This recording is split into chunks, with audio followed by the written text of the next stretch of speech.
This is the Lone Crater YouTube. We hope this video helps. In this video, I will explain how to make waffles crispy. First, select a recipe that includes a good amount of fat, like butter or oil, as this contributes significantly to crispiness.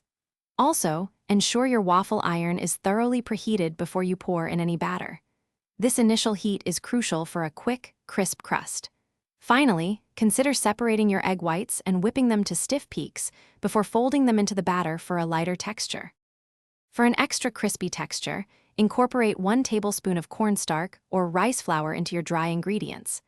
This helps absorb moisture and creates a delicate crunch.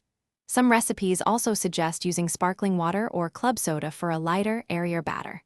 During cooking, resist the urge to peek. Opening the iron too soon can release steam and prevent crisping.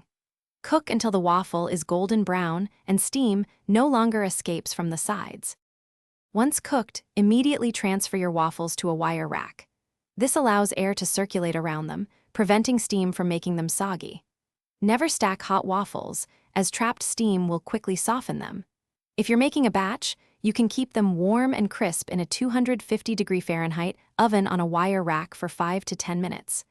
For leftovers, reheat in a toaster or oven to regain that perfect crispness. If your waffles aren't as crispy as desired, check your batter consistency. It should be thick enough to coat a spoon but still pourable.